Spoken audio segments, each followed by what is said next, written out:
Hi, welcome back. I'm Coach Tina, and today I want to talk about motivation and tips on finding motivation. Motivation is the number one struggle for people when they haven't been working out and want to get started into working out or even just starting strength training. And I broke it down to this. Motivation is really inertia. It's not some special some kind of willpower thing that some people have more of. It's just employing techniques to start your inertia. So I wanted to share with you today 4 strategies. You're not going to use all 4 strategies. I want you to listen to the 4 strategies and pick one that speaks to you most.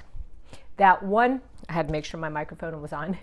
That one strategy is what's going to help you start your inertia. So tip number 1, make it short.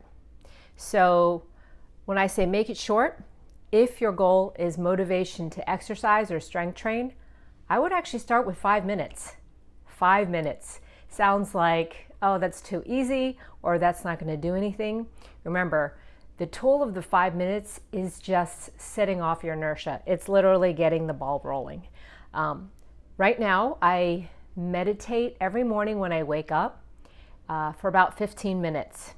But I never thought I would actually ever meditate. I don't like to sit still, and it feels like meditating, that your mind is wandering, which, by the way, is normal. So I actually started out with 1 minute. I would set my timer for 1 minute just to sit still and breathe. You can even use a meditation app, which is actually very helpful because it walks you, or the app walks you through how your thought process should go, focusing on the breath, catching yourself have a random thought, which is normal, and bringing it back to the breath. Starting with 1 minute was really helpful, and I'm up to 15, and that did not happen overnight. You could stick with 1 minute for 2 weeks before moving on to 2. But with the workout, starting with 5 minutes. I think 5 minutes is great because you can just do one exercise for 5 minutes or 2 exercises. So that's what I call a fitness snack. An option to the 5 minutes is going for a walk. I know someone who's in her 60s she's a hardcore exerciser, but she only started working out when she was 57.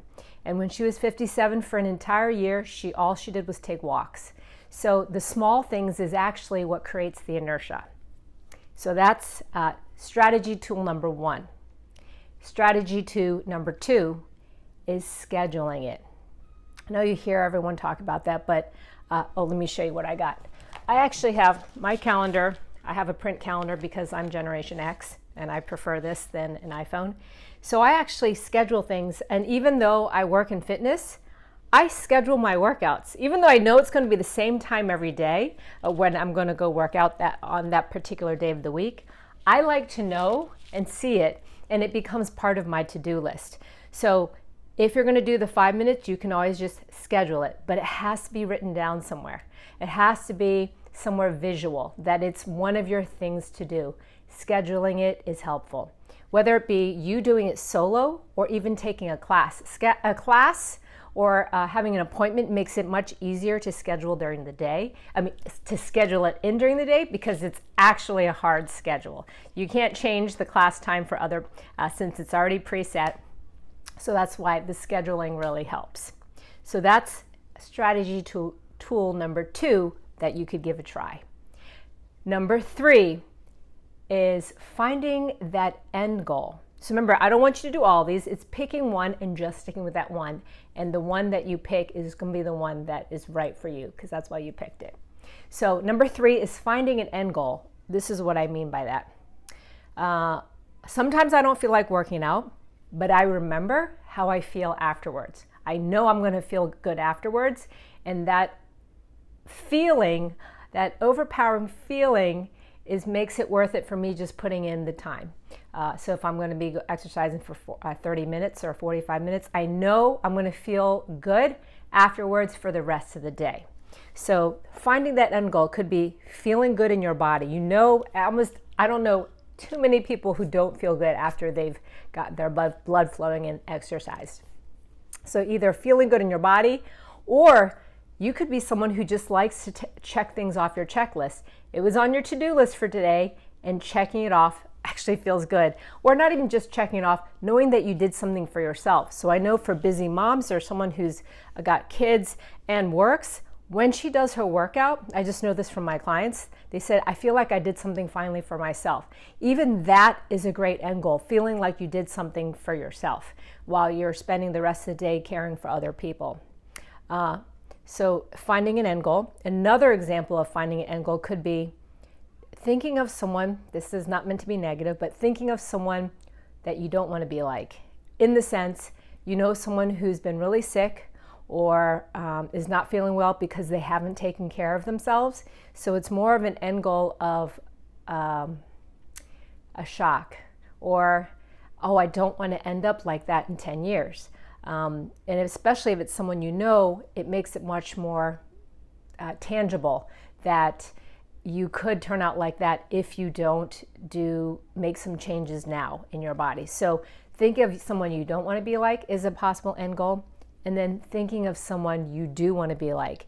There might be a peer, a colleague at work, a friend who is around the same age but doing what you want to do. And remember, they haven't always been like that. Everyone starts somewhere.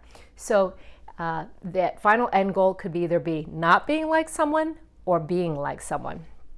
And the fourth and final tool or strategy that you could pick from is finding a partner or a group.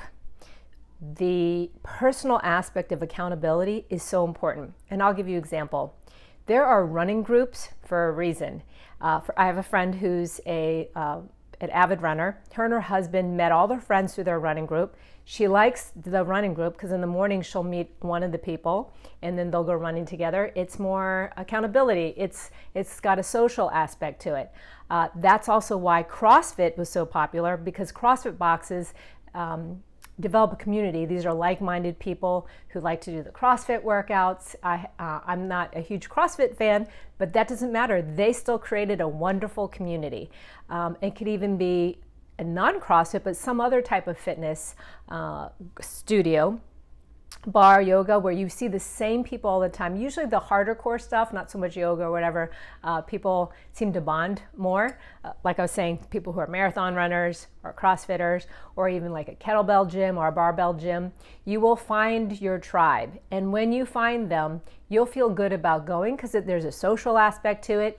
If you're not in the mood, you can reach out to someone like, hey, are you going? It just makes you want to go more. So either finding a group. When I say partner, I mean a workout buddy. It could be your sister, your husband, your wife. Somebody else going to do it with you makes it harder to say no or to flake out. Sure, you could flake out, but you're going to have a little guilt aspect to it. But having that partner group will add a social dimension and a little bit of a responsibility dimension where you feel like, oh, I can't not go because then they're not going to go. So you kind of rely on each other. So those 4 tips, starting with something small like 5 minutes, just sticking with that. Remember, you're just going to pick one of these, scheduling it. And when I say schedule, I mean a hard schedule, not a mental, oh, tomorrow I'll go do this. 3 is finding some kind of end goal that resonates with you. That could be how you feel. It could be an example of someone you don't want to be or want to be like, or even just checking off your daily to-do list. And the final one, to repeat, is finding a partner or a group that wants to do it with you, or that you like doing, because then you'll find like-minded people in that group. So those are really 4 essential ways to create your inertia. Motivation is not about that self-will. It is about creating your inertia. The action will create the desire and the motivation. I hope that helps. Meanwhile, if this has been helpful and you've liked the video, please give me a little thumbs up, or don't forget to subscribe down below. And I'll see you next time.